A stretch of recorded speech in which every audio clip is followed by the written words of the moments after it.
আমার যে এত গুণ আছে আমি সেটাকে কখনোই বুঝতাম না। আরে এই গুণগুলাকে কোথায় লুকিয়েছিল। কেন বলছি জানেন, জীবনে প্রথম চিতল পিঠা বানিয়ে যে এত পারফেক্ট একটা চিতল পিঠা হবে আলহামদুলিল্লাহ কারো হেল্প ছাড়া এত সুন্দর হয়েছে।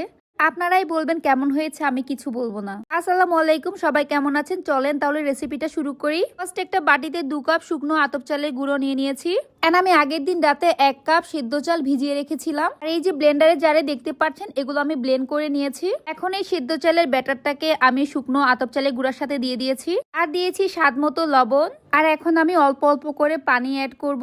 একবারেই সব পানি দিয়ে দিবেন না, সামান্য একটু মধ্যে মধ্যে পানিটা অ্যাড করলে তাহলে পিঠাটা অনেক সুন্দর হয়। এন্ড দেখতেই পাচ্ছেন আমি কি পরিমাণ ঘনত্ব রেখেছি।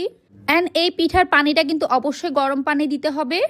যতটুকু গরম হলে আপনার হাতে সহ্য করতে পারবে ওই পরিমাণ গরম পানি লাগবে। এবার চুলায় একটা মাটির খোলা বসিয়ে দিয়েছি এন্ড দিয়ে দিয়েছি 1/2 কাপ চালের গুঁড়া। আর আমি এখন খোলাটাকে ভালোভাবে জ্বালিয়ে নিব, যেমনটাই ভিডিওতে দেখতে পাচ্ছেন। এভাবে যদি পিঠা বানানোর আগে খোলাটাকে রেডি করেন তাহলে আপনার পিঠা আমার মতো পারফেক্ট হবে আলহামদুলিল্লাহ। দেখেন এটা কিন্তু আমার প্রথম পিঠা ছিল আলহামদুলিল্লাহ। দেখতে যতটা সুন্দর হয়েছে, ফুলকো হয়েছে, খেতে তার চেয়ে অনেক বেশি মজা হয়েছে।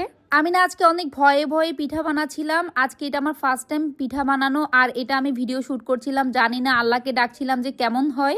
বিশ্বাস করেন প্রথম পিঠা দেখে যে আমার এত শান্তি লেগেছিল, মনে হয়েছে যে আমি পুরা বিশ্ব জয় করে ফেলেছি। আর এই মাঝখানে মাঝখানে আমি যতবার পিঠার ব্যাটার নিচ্ছি ততবার কিন্তু আমি ব্যাটারটাকে নেড়ে চেড়ে নিচ্ছি। চিতল পিঠা সবাই বানাতে পারেন, এতে নতুন করে বলার কিছু নাই। তবে আমি আজকে যেইভাবে পিঠা বানিয়েছি আপনারা যারা পিঠা বানাতে পারেন না তারাও কিন্তু 100% পিঠা বানাতে পারবেন। এত ইজি রেসিপি এটা। এই তো আপনাদের সাথে কথা বলতে বলতে আমার পিঠা বানানো শেষ। এটা আমার লাস্ট পিঠা ছিল আলহামদুলিল্লাহ, অনেক সুন্দর হয়েছে। আমি কিছু বলবো না, আজকে আপনারাই বলবেন আমার পিঠা দেখতে কেমন হয়েছে। এখন আমি পিঠা খাওয়ার জন্য একটা ভর্তা বানিয়ে নিচ্ছি। ফার্স্টে 2টা আস্ত রসুন নিয়ে নিয়েছি, ওগুলোকে একটু আমি তেলে লাল লাল করে ভেজে নিব।